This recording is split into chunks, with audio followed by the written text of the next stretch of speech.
자, 우리 영세율 거래에 대해서 어제 이야기하다가 끝났었는데, 자, 이 영세율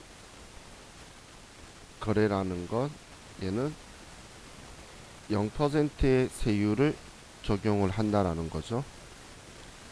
그럼 이 0% 세율을 적용하는 거래가 첫 번째가 직접 수출을 하는 경우, 우리 직수출이다라고 표현을 주로 하는데, 우리가 직접 수출하는 경우에 영세율 적용을 하고, 자, 그리고 수출하는 재화의 내국 거래에 대해서도 0%의 세율을 적용을 할 거예요.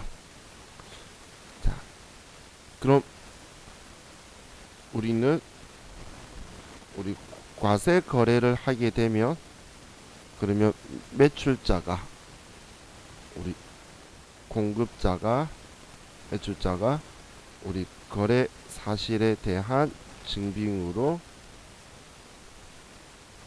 세금 계산서를 발급을 해줘야 돼요. 사업자와 거래를 할 때는. 그럼 사업자하고 거래를 하는데 수출하는 재화에 대한 내국 거래에 대해서는, 그래서 우리가 영세율 세금 계산서를 발급을 꼭 해야 돼요. 우리나라에서 일어날 때는. 그런데 외국 회사에 우리가 영세율 세금 계산서를 발행을 해줬어요. 그럼 그 상대방이 그 세금 계산서를 받아서 우리나라 과세관청에 부가가치세 신고를 해줄까요? 절대 그런 일 없겠죠. 지금 우리나라 사람들도 지금 그게 힘들어서 못하는 사람들도 있고, 그리고 잘 모르는 사람도 있는데, 외국 회사가 우리나라 과세관청에 신고를 해줄 일은 없다라는 거예요. 그럼 발행해봐야 우리 그 발급에 실익이 없죠. 그래서 이렇게 직수출처럼 외국에서 일어나거나 이런 실익이 없는 거는, 이때는 세금 계산서 발급 의무가 면제된다라고 보시면 돼요. 이때는 안 해도 아무런 문제가 없다라는 이야기예요. 그래서 여기에서 많은 분들이 오해하는 게, 영세율 거래는 세금 계산서 발급 의무가 없다라고 하면 틀린 거예요. 영세율 거래도 과세 거래이기 때문에 우리는 세금 계산서를 발급을 해야 되는데, 발급했을 때 실익이 없는 외국에 공급을 했거나 외국에서 일어나는 용역에 대해서는 우리 발급에 대한 실익이 없으니까 면제해 주는 거예요. 그럼 그 외 우리나라 안에서 일어나는 것들은 전부 다 우리는 영세율 적용을 한다라고 보시면 돼요. 자, 그럼 우리 실기를 위해서 용어를 좀 하나 보면, 자, 우리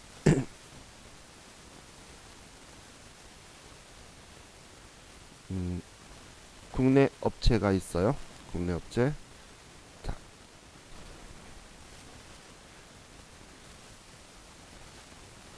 업체라기보다는 국내에 기업이 있고, 또 국내에 기업이 있고, 국외 기업이 있다라고 볼게요.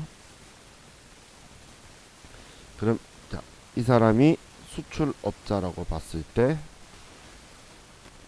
자, 그럼 국외에 외국의 기업의 물건을 이제 우리가 수출하기로 해요.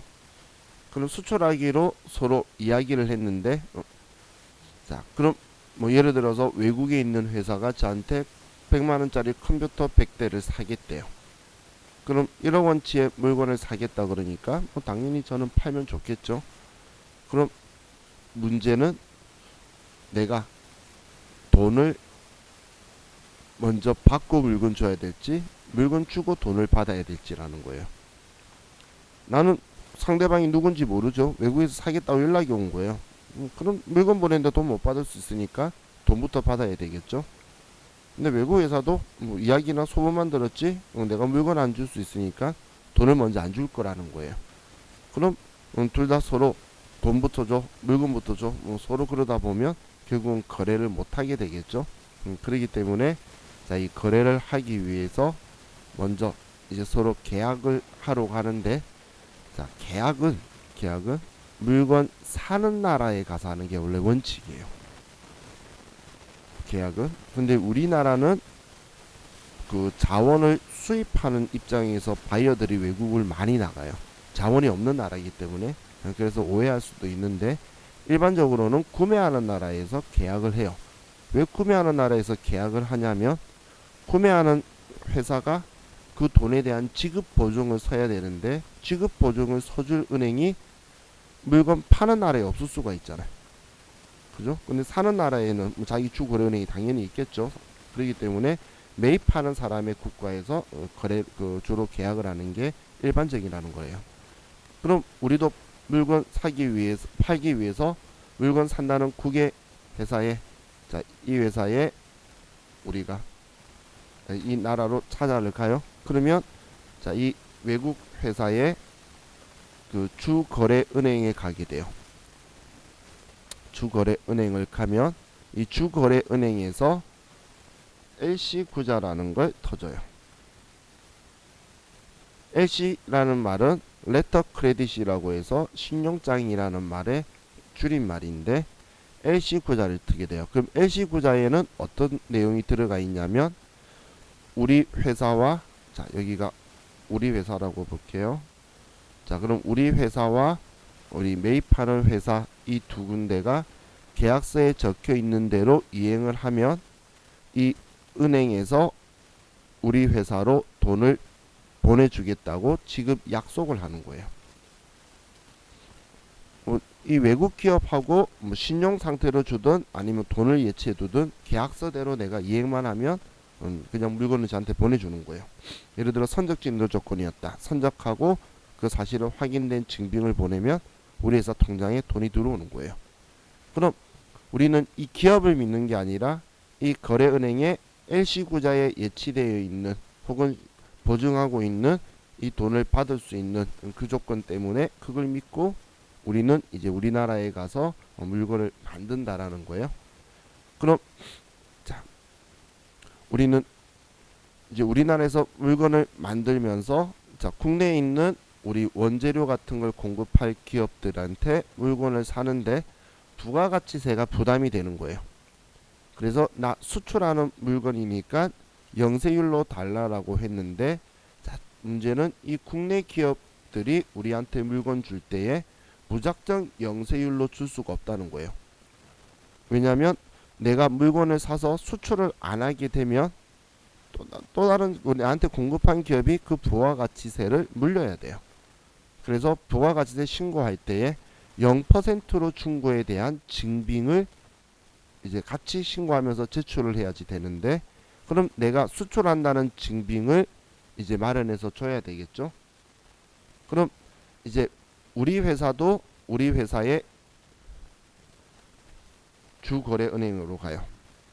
주거래은행. 그럼 주거래은행에 가서 우리 회사도 LC구자를 트게 돼요. 그럼 우리 회사의 주거래은행에서 외국에 있는 이 주거래은행에 연락을 해서 자 이때 자 이 외국 회사가 우리나라 회사로 신용장을 보내주게 돼요.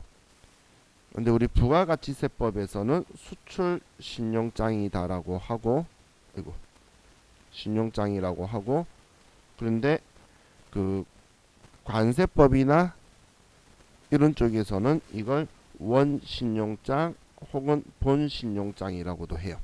이건 다른 세법 쪽에서는 저런 표현도 써요. 여러분이 관세사 사무실에 가면 그럼 우리나라 주거래은행에서 외국 은행에서 1억이라는 돈을 주기로 지급 보증 쓴 사실에 대한 걸 받았으면 수출한다는 걸 확인할 수 있겠죠. 그럼 이제 우리나라 주거래은행에서 우리 회사한테 뭘 발행해 주냐면 우리나라에서 쓸 수 있는 신용장을 발행해 줄 거예요.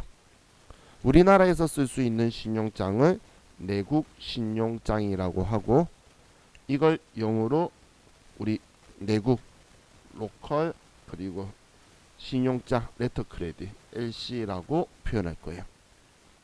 그럼 로컬 LC 내국 신용장 이건 같은 말인 건데 이걸 발행을 해주는데 우리나라의 내국 신용장 제도는 지급 보증을 서줘요.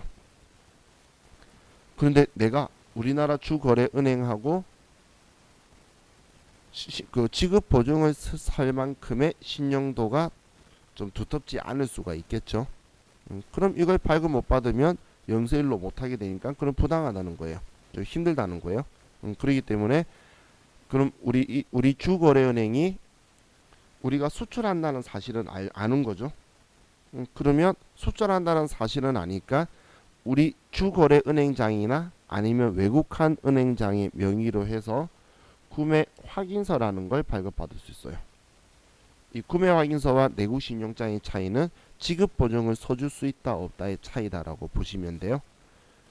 그럼 우리 회사가 이걸 발급을 받아서 우리나라의 다른 국내 기업에다가 이걸 제시를 해주면 이 국내 기업들은 우리 내국 신용장 혹은 로컬 LC 혹은 구매 확인서에 의하여 우리 회사한테 영세율 세금 계산서를 발급을 하면서 영세율로 주게 될 거예요. 그럼 우리한테 물건을 공급한 회사는 이거에 의해서 영세율 세금 계산서를 발행해 줬습니다라고 하면서 부가가치세 신고를 할 거라는 거예요. 그럼 나도 지금 수출하는 재화의 내국 거래니까 이걸 0%의 물건을 우리가 받을 수 있게 되겠죠. 그럼 부가가치세 부담이 좀 덜 된다는 거예요. 줬다가 돌려받긴 받을 거지만 그 기간이 꽤 길 수가 있겠죠. 많게는 8달까지 갈 수도 있기 때문에 그렇기 때문에 이제 수출하는 데 부담을 줄여주려고 수출할 때 지금 제가 1억이라 했지만 일반적으로 한 몇십억 몇백억씩 수출을 하죠. 그러면 그에 대한 그 부가가치세는 몇억 10억 뭐 이렇게 될 거라는 거예요. 그렇기 때문에 그 부담을 좀 줄여주기 위해서 우리 수출하는 재화의 내국 거래에 대해서 이렇게 하는데, 자 그럼 여러분들은 여기에서 자 우리 이제 오늘 실기도 할 거라고 했죠. 실기에서 이 내국 신용장 혹은 로컬 LC 혹은 구매 확인서에 의해서 거래가 있다라고 하면 여러분은 수출 재화의 내국 거래구나라고 생각해서 영세율 세금 계산서를 주고받는 거래다라고 생각하시면 돼요. 자, 문제선 우리 회사가 이 회사의 입장에 있는 경우도 있고, 그럼 내국 신용자라고 적었네요. 자, 신용장에 의해서 세금 계산서를 발행했대. 그러면 영세율 세금 계산서를 발행했구나. 이렇게 생각하시면 돼요. 또 반대로 우리가 또 사는 입장이 또 나올 수가 있고 파는 입장도 나올 수 있으니까, 자, 이 경우에는 로컬 LC, 로컬이 내국이죠. 우리나라에서 수출하는 재화의 거래구나. 근데 구매 확인서도 똑같은 역할을 하니까 여러분들이 이 용어 두 개는 같이 기억을 해주시면 좋겠어요. 자, 우리 영세율에서는 뭐 이 두 개만 정확하게 기억하시면 될 것 같아요. 자, 다음 이제 우리 면세 제도를 보도록 합시다. 102페이지에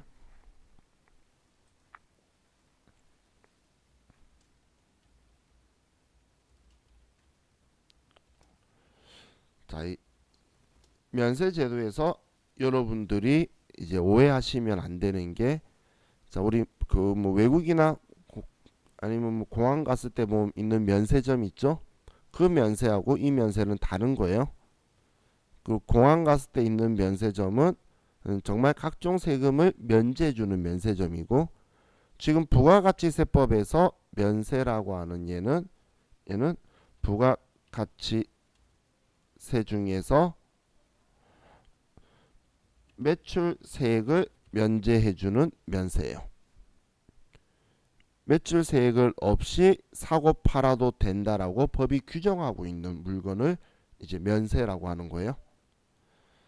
그럼 이 면세 제도가 생기는 목적은 우리 소비자를 위한 제도예요. 영세율하고는 완전 다른 거예요. 영세율은 수출하는 사업자를 위해서 만든 제도였죠. 그런 반면에 면세는 우리는 소비자를 위한 제도이기 때문에 면세 항목은 기초생활 필수품, 의료보건용역 혹은 문화정책적 관련해서 들어가 있는 항목들만 있다고 보시면 돼요. 자, 그럼 이 면세제도를 하는 취지는 우리는 부가가치세의 역진성을 완화하기 위해서요. 자, 부가가치세의 역진성을 완화한다라는 표현은 뭐냐면, 자, 제가 이 부가가치세의 특징 중에 물세와 단일세율이 있다라고 했는데, 물세는 물건에 세금이 붙고 단일세율은 10% 세율을 부과하기 때문에 소득이 많은 사람이든 작은 사람이든 똑같은 세금이 부과가 되기 때문에 소득이 작은 사람이 부가가치세 부담률이 높고 소득이 큰 사람이 부가가치세 부담률이 낮은 이런 현상을 역진성이라고 해요. 그럼 이걸 아예 우리가 없애기는 힘드니까 그걸 어느 정도 완화하기 위해서 만든 게 그럼 받지 말자는 거예요. 어제 제가 10만원씩 제가 돈을 모아서 TV 100만원짜리 TV 사려고 10달을 모았는데 부가가치세 별도 금액이라고 하면 저는 세금이 10만원이 또 부담이 되죠. 한 달 더 있다가 사야 되는데 이재용 같은 사람은 뭐 100만원짜리 살려 했는데 부가가치세 별도요. 그러면 네 하고 그냥 사면 될 거잖아요. 그 사람은 부담이 작다는 거예요. 근데 이걸 뒤집을 수는 없지만 그렇다고 이재용한테 부가세를 더 받을 수는 없지만 그럼 어느 정도 완화를 하기 위해서는 그냥 부가가치세를 안 받겠다는 거예요. 그런 게 우리 면세 제도의 취지라고 보시면 돼요. 그럼 이 면세는 얘는 그 매입세액 공제가 없어요. 왜 면세에 대해서 매입세액 공제라는 게 없냐면 매출세액을 창출하지 않는 일에 대해서 매입세액 공제를 안 해줄 거라 그랬죠. 그렇기 때문에 이 면세하는 사업자에 대해서는 매입세액 공제를 안 해주는데 이 매입세액 공제를 안 해준다라는 건 면세 사업자 이전 단계에 있었던 과세 사업자가 징수해서 세무서에 납부한 세금을 다시 돌려주는 일이 없다는 이야기예요. 그럼 면세 사업자 앞 단계의 세금에 대해서는 국가가 가져간 그대로 있기 때문에 면세 사업자 구간에서만 부가가치세가 부과가 안 되게 되겠죠. 그렇기 때문에 이걸 불완전 면세라고 해요. 어제 영세율은 완전 면세 제도라고 했죠. 과세관청이 받았던 부가가치세를 전부 다 돌려줘 버려서 과세관청이 받은 세금을 단 하나도 없도록 하는데 면세 사업자한테는 돌려주질 않는다는 거예요. 그럼 그 앞 단계에서 과세 사업자한테 받았던 거는 국가가 그냥 그대로 받은 상태로 두기 때문에 이걸 불완전 면세라고 하게 될 거예요. 자, 그럼 이 면세 제도를 쓰고 있는 이 항목들을 같이 보면, 자, 우리는 이 항목에 적혀 있는 이 내용들만 우리가 면세를 적용을 하고 그 외에는 전부 다 과세라는 거예요. 그게 일반 소비세라 그랬죠. 그래서 항목들을 조금 보면, 자, 첫 번째가 미가공 농수산축산 인산품이에요. 자,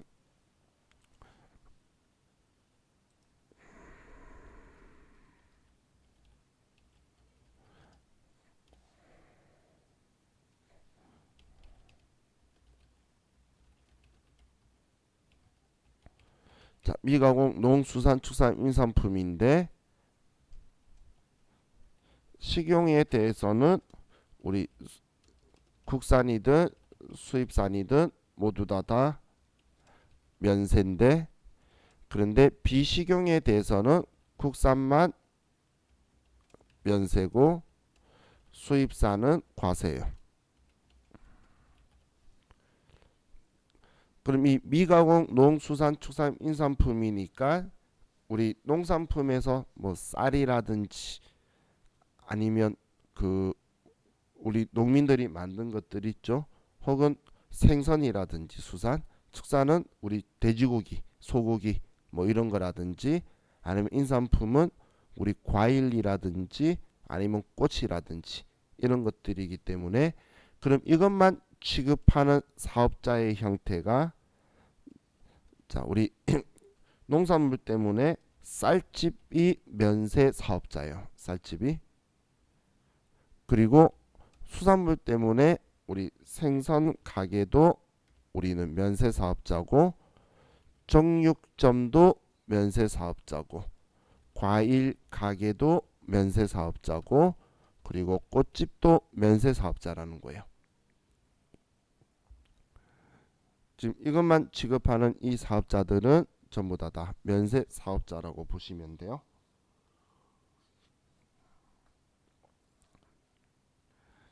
자, 그럼 이 면세 사업자들은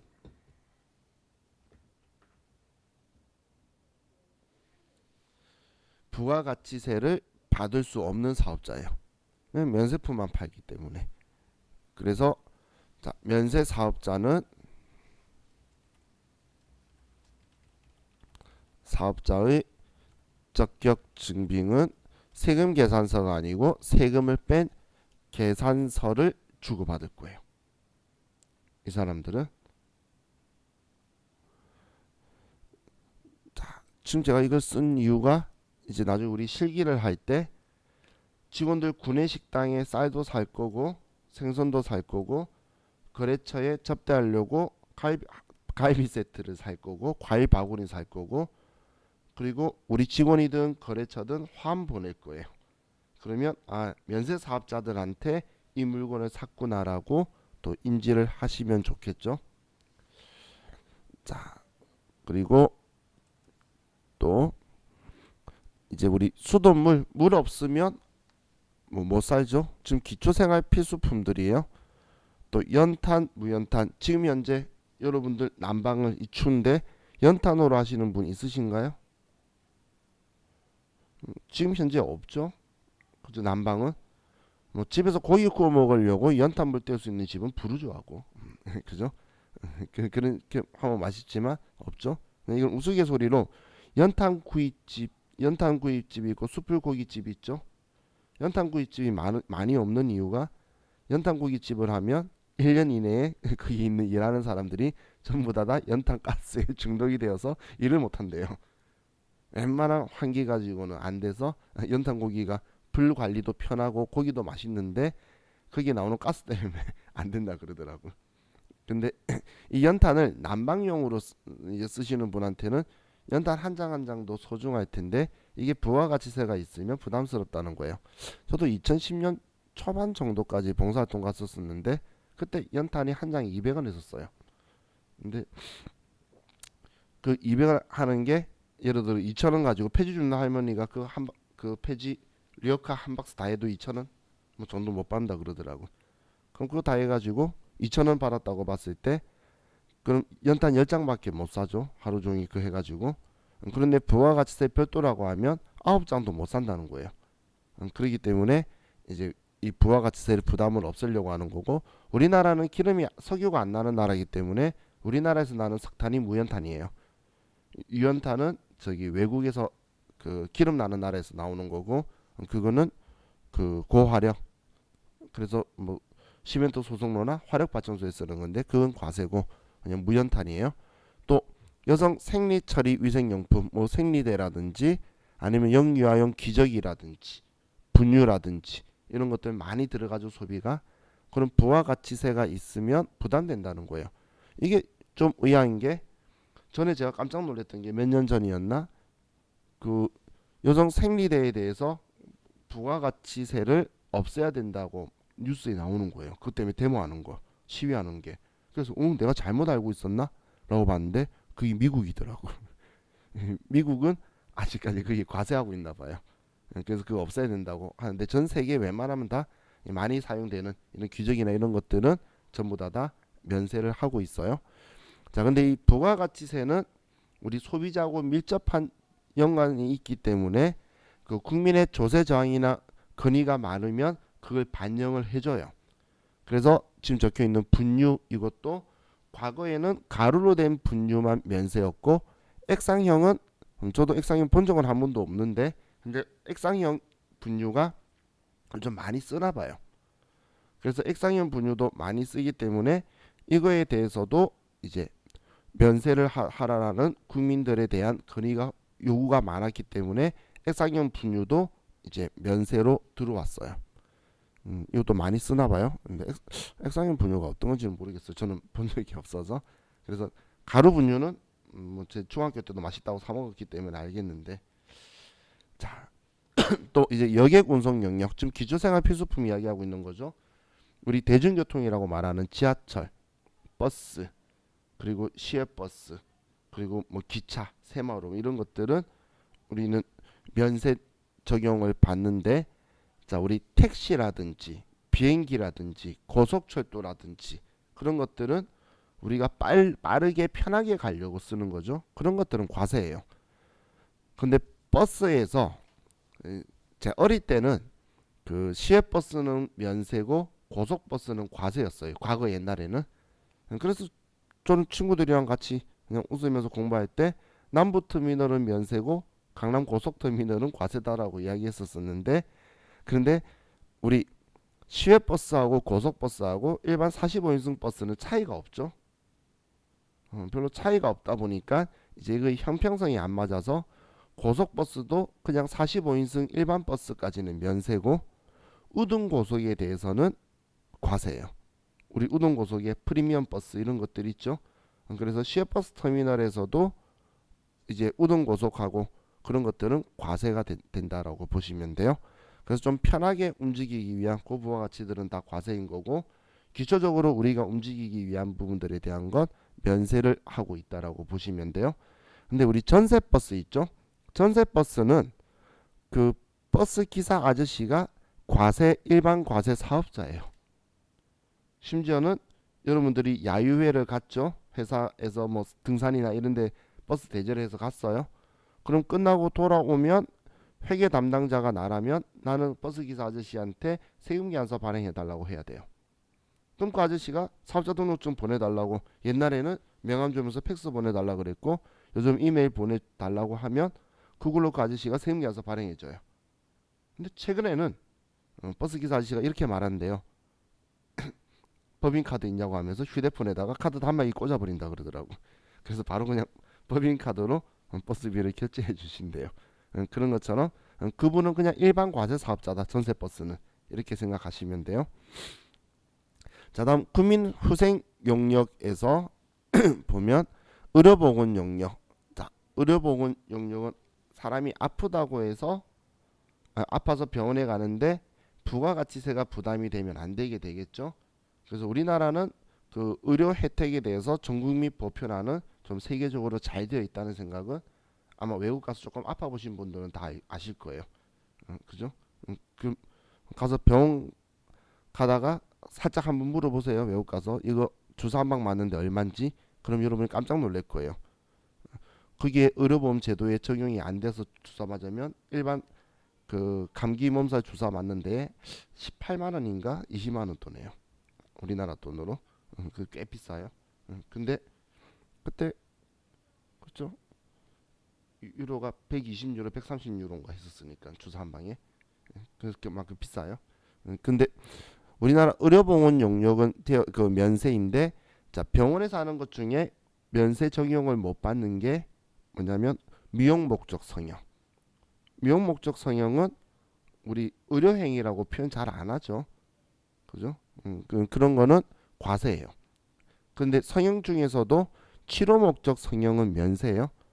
예를 들어서 쌍꺼풀 수술을 봤을 때 쌍꺼풀이 각막을 찔러서 수술하는 사람은 면세인 거고, 그냥 쌍꺼풀이 있는 게 예뻐서 그냥 눈을 수술하는 사람은 우리 과세인 거예요. 그리고 우리 수의사라고 말했는데 수의사 영역의 면세는 뭐냐면 가축에 대한 의료행위예요. 애완동물에 대한 그거는 과세예요. 우리 지금 면세는 기초생활 필수하고 우리 소비자의 부담을 줄이는 건데, 자, 우리 우스갯소리 이런 이야기를 해요. 내 먹고 살기도 힘든데 개 먹고 살 거 챙기시는 분들은 그 먹고 살만한 거죠. 그죠? 그렇기 때문에 그건 다 과세예요. 근데 그 애완동물에 대한 의료행위를 면세로 하자고 과거 옛날에 그 애완동물 샵마다 피켓이 붙어 있었었는데 국민적 동의를 전혀 못 받았어요. 그 본 적이 있으신 분도 있을 거고 아예 본 적이 없으신 분들도 더 많다라는 건 아무도 국민적 공감대를 형성 못했다는 거죠. 그래서 애완동물 병원은 과세예요. 근데 가축은 면세다라고 보시면 돼요. 그래서 그 면세 제도는 국민들의 호응들이 있어야 된다라고 보시면 돼요. 자, 이것 때문에 자 이제 우리 면세 사업자의 유형에서 병원이 면세 사업자예요. 병원이. 그래서 나중에 또 직원들 예방 접종을 전부 다 여기다 시켜주고 뭐 그런 행위를 우리 시험 문제에서 할 거예요. 그리고 또 병원에 있는 봉고차도 사고 막 그럴 때 병원은 면세 사업자네. 그러면 부가가치세를 받을 수 없는 사업자다. 이렇게 생각을 하시면 돼요. 자, 그리고 또뭐 의료보험 용역 나왔으니까 우리 장례식 치르는 것도 금액이 꽤 많이 든다라고 이야기를 하죠. 그럼 이 장례식도 그래서 부가가치세에 있으면 부담이 되니까 우리 그 장례 비용도 면세예요. 장의사 같은 것도 면세예요. 자, 다음 교육 용역. 학원. 이런 학원도 면세 사업자예요. 학원. 그래서 교육 용역 있으니까 그냥 여기에 바로 학원도 적어 두시고. 근데 이 학원이 지금 우리 학원처럼 이런 것은 면세 사업자인데 자, 운전면허 학원 생각했을 때 자, 우리 미진 씨 운전면허 몇 년도에 따셨죠? 이제 90년대 후반에 따셨죠? 일반적으로. 그럼 90년대 후반에 면허증을 따신 분은 중후반에 따신 분은 전부 다 경찰서 가서 땄어요. 시험장으로 가서 경찰서에 직접 접수하고 저도 그 핸들 쪽에 있는 이런 스틱 가지고 그 기어봉 있는 거 가지고 땄고 그때는 오토라는 게 없었어요. 거의. 근데 그때 당시 운전면허 학원이 있긴 있었는데 어떤 사람이 갔냐면 집에 돈이 엄청 많거나 운전 더럽게 못한 사람들. 근데 면허 따고 싶은 사람들이 운전면허 학원 간 거예요. 금액도 비쌌어요. 그렇기 때문에 그때 그 시절에 운전면허 학원을 과세 사업자로 전환을 했는데 국민적 저항이 없었던 거예요. 그래서 그때부터 지금까지 운전면허 학원은 과세 사업자예요. 운전면허 학원은. 그리고 또 우리 그 춤추는 학원들 있죠. 이게 과거 옛날에 지금은 우리 그 사교 댄스 그 스포츠 댄스 이러면 참 예쁘고 그리고 운동되는 그런 좋은 스포츠 댄스 춤인데 근데 운동으로 보는 건데 과거 옛날에는 그런 춤들이 그 카바레 이런 곳에서 춤을 춘 거예요. 그러다 보니까 춤을 배우고 춤 교습소가 거의 카바레였어요. 그러다 보니까 분위기가 옛날에 막 불륜의 온상 같고 이런 안 좋은 이미지가 있었죠. 그러다 보니까 그걸 과세로 전환했을 때에 우리 부모님 세대가 그거 과세로 전환한 걸 반대한다라고 시위할 수 있는 그런 분위기, 사회적 분위기가 조성이 못 되어서 무도학원이 운동학원이 아니고 춤추는 학원이에요. 무도학원도 과세예요. 무도학원들이. 그렇기 때문에 우리 학원 근처에 보면 방송 댄스 학원 뭐 이런 것들이 있는데 그런 것들도 전부 다 과세라고 보시면 돼요. 그럼 그런 것들을 제외하고는 전부 다 면세예요. 저희 학원도 면세고 뭐 보습 학원도 면세고 이런 학원들은 면세다라고 보시면 돼요. 자, 그럼 교육 배움에 대해서 하기 때문에 이거 바로 아래 내려가면 책도 면세예요. 책도. 그러기 때문에 우리는 학원하고 서점도 면세라고 보시면 돼요. 면세 사업자. 서점도 면세 사업자예요. 자, 그럼 우리 책이라든지 신문, 우리 신문 면세고 인터넷 신문은 처음에 시작했을 때는 과세였는데 그 국민들이 뭐 인터넷 신문이 왜 과세해야 되냐 하면서 비아냥거리고 뭐 안 보니까 이제 이걸 면세로 바꿨어요. 좀 조세 저항이라고 말하기는 좀 애매한 분위기였지만 아무튼 국민들이 싫어하고 어이없어 해가지고 전부 다 면세로 바꿨고 또 뭐 잡지책이라든지 뭐 이런 것들 다 면세인데 광고는 과세예요. 광고. 자, 그리고 우리 요즘은 우표 잘 안 하시죠? 안 붙이죠? 그 편지를 보낼 일이 요즘 잘 없으니까 이메일 보내고 그러니까. 근데 우표는 면세요. 근데 우표 수집해 보신 분도 있으실 텐데 저도 고향집 가면 어릴 때 모았던 우표 수집 있어요. 뭐 박정희 대통령 기념 우표도 있고 막 그런데 그 수집용 우표는 과세예요. 근데 그냥 우표라든지 아니면 우리 그 공중전화 카드, 요즘 공중전화 카드가 뭔지를 모르시는 분도 있으시던데 이 공중전화 카드도 면세예요. 자, 참고로 강남역 앞에 12번 출구 앞에 공중전화 박스 있는데 공중전화 찾기 힘들죠. 전화 박스 있는데 공중전화 그 고장 났어요. 제가 휴대폰이 없으면 좋겠는데 옛날에 휴대폰이 고장이 나서 그때 당시 아이폰이어서 고치러 갔더니 계속 리포폰을 바꿔준대. 고치는데 2주 걸린다고. 근데 나는 고치면 2주간 휴대폰 합법적으로 없을 수 있잖아. 그래서 난 고쳐달라고 계속 우겨가지고 고쳐달라고 했어요. 새 거 바꾸지 말고. 그래 2주 동안 휴대폰 고치는데 걸린다 그러고 당당하게 안 들고 다닐 수 있잖아. 그래서 휴대폰 없으니까 저는 너무 좋더라고. 근데 걱정되는 게 어머니라서 어머니한테 전화하려고. 그래서 동전 들고 신용카드 꽂히겠지 하고 봤더니 그 앞에 있어서 갔는데 전화기가 모용도 아닌 것이 소리가 안 나요 들면. 그때 엄청 당황했었어요. 요즘 공중전화 쓰시는 분들이 없어서 그런가 봐요. 그죠? 자, 이런 것들도 다 면세예요. 자, 그럼 이제 우리 법 소정 담배. 혹시 담배 태우시는 분들도 있으실 텐데 태우시는 분도 혹시 솔담배라고 아시나요? 아마 아버지 세대가 옛날에 할아버지가 뭐 태우시던 그 솔담배 아직도 있어요.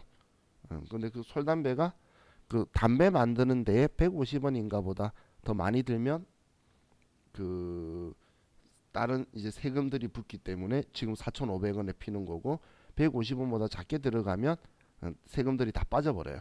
그래서 200원에 팔 거야 아마 솔담배가. 한 갑에 20개에 200원인가 팔 건데 그런 담배들은 우리는 면세라고 보시면 돼요.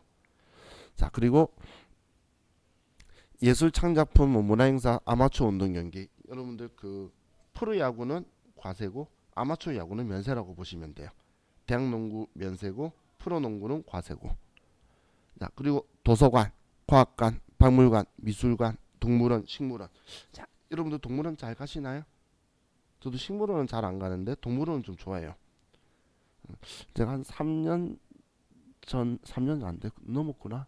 한 4, 5년 전 영국 가기 제가 갔다 왔었었는데 그 회사 때문에 그 전까지는 1년에 2번 이상씩 갔었어요. 그 서울대공원에.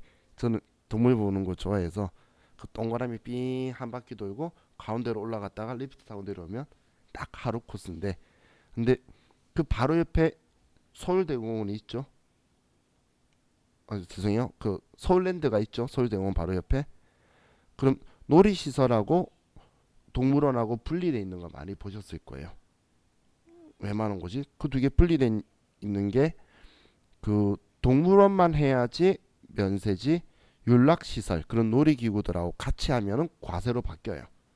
그럼 거기 들어가는데도 3만원 4만원씩 하는 곳들이 많은데 부가가치세가 있으면 부담이 되죠. 왜냐면 가족들이 다 같이 가게 되면 4명이 가면 예를 들어 4만원짜리면 16만원 돼야 될 게 17, 8만원 된다는 이야기예요. 그러면 금액이 부담이 되겠죠. 그렇기 때문에 이제 동물원이나 이런 식물원 쪽들도 면세고 다음 우리가 좀 기억해야 될 게 토지의 공급은 면세예요. 자, 면세 중에 제가 처음으로 색칠을 했죠. 토지는 닳지 않는 부가가치세 구성 요소예요. 그럼 주인 바뀔 때마다 부가가치세를 계속 부과를 시키는 건 적절하지 않다는 거예요. 건물이나 이런 건 닳아서 없어지죠. 그래서 소비되는 재화에 대해서 과세가 되는 거지 안 없으시고 영원히 쓸 수 있는 물건에 대해서는 부가가치세 과세 대상이 아니에요. 그래서 부가가치세법에서는 토지와 건물을 구분하는 이유가 토지의 공급은 면세인데 건물의 공급은 과세이기 때문에 구분하고 있어요. 부가가치세법은 회계에서는 토지는 감가상각 안 하고 건물은 감가상각하기 때문에 나누고 있었고 부가가치세법에서는 토지는 면세고 건물은 과세이기 때문에 얘들을 구분하고 있다라고 보시면 돼요. 자, 그리고 금융보험용료. 여러분들 보험료 내는데 부가가치세 이야기 들어본 적 없는 것 같죠? 당연히 화폐에 부가세 붙는 건 말이 안 되는 거죠. 그렇기 때문에 은행도 면세사업자다라고 기억해 두세요. 은행이나 캐피탈 이런 것들이 과세사업자라서 나중에 여러분들 회사가 자동차 리스를 어디 캐피탈에서 하면 계산서가 날라올 거예요. 이 사람들은 면세사업자이기 때문에 면세사업자는 세금 계산서가 아니고 세금이 빠져있는 계산서를 주고받을 거예요. 자, 그리고 기타에서 보면 자, 주택가 이에 부수되는 토지의 임대 용역이라고 적혀 있는데 자, 이런 말이 적혀 있는 이유가 뭐냐면 자, 보시면 이렇게 표를 만들어 볼까?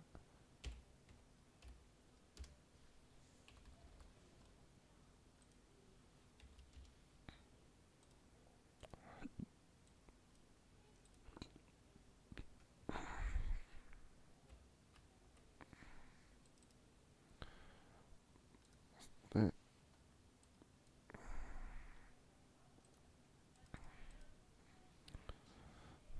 자, 토지하고 건물하고 봤을 때 공급하고 임대 자 이걸 가지고 과세 면세를 보려고 하는 거예요. 자, 그럼 토지의 공급은 면세고 건물의 공급은 과세예요. 과세. 그런데 토지든 건물이든 둘 다 부동산이죠. 그렇기 때문에 부동산 임대는 둘 다 과세예요. 과세. 자, 이게 원칙이에요. 원칙. 자, 원칙 제가 학교 다닐 때 되게 싫어했는데 근데 교수님이 원칙 한번 이야기하면 예외를 한 며칠간 이야기하시더라고. 자, 근데 여기에서 예외는 뭐냐면 자, 건물의 공급에서 얘는 예외가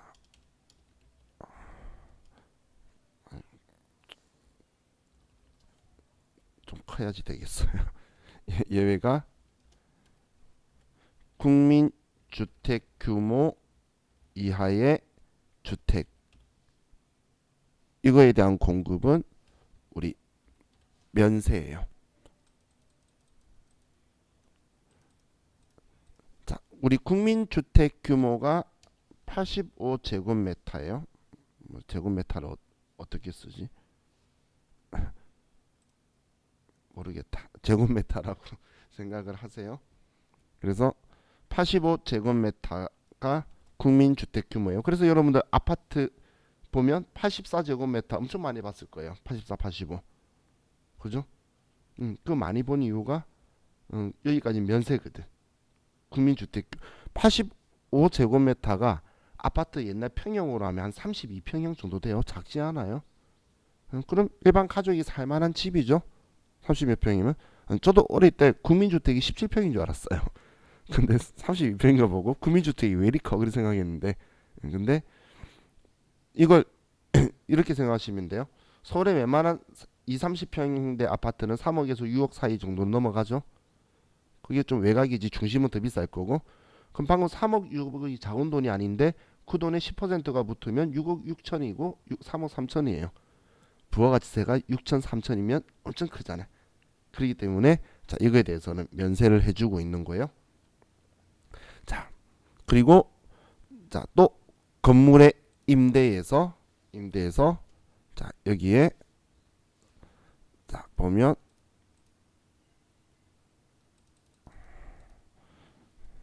예외가 주택의 임대는 면세예요. 또 주택의 임대 얘는 우리 고가주택 이하 9억 이하 있죠. 9억 이하는 우리 주택의 임대는 면세예요. 왜 주택의 임대를 면세로 하냐면 상가 임대는 무조건 과세인 거고 주택의 임대를 면세로 하는 건 어차피 부가가치세는 집주인이 내는 게 아니고 세입자가 부담한다라는 거예요. 집주인은 부가가치세 받아서 세무서에 내기만 하면 돼. 그럼 세입자가 상대적 약자인데 근데 이 세입자가 부담이 되면 안 되게 되겠죠. 그래서 집 주거에 대해서는 부가가치세를 면제시키겠다는 거예요. 둘 다 집에 대한 거죠. 집에 대한 건데 그럼 토지의 임대는 무조건 과세잖아. 토지의 임대는 과세인데 여기에 보시면 주택과 이에 부수되는 토지의 임대라고 적혀 있죠. 주택과 이에 부수되는 토지라는 말은 뭔 말이냐면 옆에다 그냥 앞마당이라고 써두시면 돼요. 주택의 임대는 면세인데 토지의 임대에서 앞마당만 과세라고 하는 건 말이 안 되잖아. 그래서 이 앞마당까지는 우리는 면세를 한다는 거예요. 세법의 기준까지 명확하게 적혀 있어요. 어디까지 앞마당으로 볼 거냐? 수도권 지역은 땅 연면적, 땅에 그 붙어 있는 그 면적의 5배까지 앞마당으로 봐주고 우리 수도권 외 지역은 시골은 앞마당이 더 크죠. 그래서 연면적의 10배까지는 우리 앞마당으로 인정해줘요. 거기까지는 전부 다 면세로 한다라는 거예요. 자, 그럼 지금 방금 면세 이야기를 제가 뭐 이렇게 구구절절하게 이야기했는데 여기서 들어본 적이 없는 건 다 과세인 거예요. 자, 폐지 줍는 할머니가 폐지를 가지고 왔어요. 고철이랑. 자, 폐지는 과세일까요? 면세일까요? 그때 여러분들이 이 생각하는 거예요. 지금 저와 같이 이야기하면서 폐지 이야기 들은 적 있나요? 그러면 과세인 거예요. 폐지는 과세예요. 고철도 여기서 들어본 적이 없죠? 과세예요. 그래서 제가 지금 면세 이야기를 계속 한 거예요. 왜냐면 일반 소비세고 이 면세 항목에 있는 게 아니면 전부 다 과세품이라는 거예요. 자, 그래서 중간성 띄고 세법은 생각하면 안 돼요. 어디서 봤다 어떻게 해라 이거다라고 정한 것만 딱 정확하게 그대로 생각하는 거예요. 자, 그럼 이 면세 포기라는 게 있는데 면세 포기는 면세 사업자가 이제 면세 적용 안 받고 과세 사업자로 전환되는 부분인데 면세를 함부로 포기하면 안 되겠죠. 왜냐하면 소비자를 위해서 만든 제도인데 얘가 지 마음대로 얘를 포기하고 하면 안 될 거잖아. 그래서 제안을 하고 있는데 내용 보시면 영세율 적용 대상 되는 거 수출하는 거 또 학술연구단체나 기술연구단체가 뭐 우리 기술 연구에 관련해서 실비나 무상으로 공급하는 거 이런 걸 면세 포기하겠다는 건 최종 소비자인 나하고는 전혀 상관이 없어 보이죠. 이런 것들은 면세 포기를 할 수 있어요. 그래서 우리가 지금 이걸 보는 것 중에 하나가 수출하게 되면 면세 사업자는 수출하기 위해서 들어간 면세 사업자도 과세품을 쓴다는 거예요. 병원에서 의자 안 써, 책상 안 써, 다 쓰잖아요. 그죠? 그러면 이제 그걸 매입세액 공제 받으려면 수출하는 거에 대로 이제 넘어간 거는 그 매입세액 공제 받을 수 있으니까 전환을 할 수 있는데 면세 포기는 엄청 쉬워요. 그냥 포기 신고서 제출하면 바로 적용이 되는데 자, 기억할 거는 면세 포기를 한 사람은 다시 내가 면세 적용 받으려면 마음대로 왔다 갔다 못 해요. 그래서 면세 포기를 하면 신고한 날로부터 3년간 부가가치세 면세로 돌아가지 못한다는 거예요. 자, 이게 시험에 또 이론에서 자주 적용이 되는 거니까 이것도 같이 기억을 해주시면 좋을 것 같아요. 자, 우리 이번 시간은 여기까지 하고 이제 쉬었다가 과세 표준이라는 걸 볼게요. 쉬었다 합시다.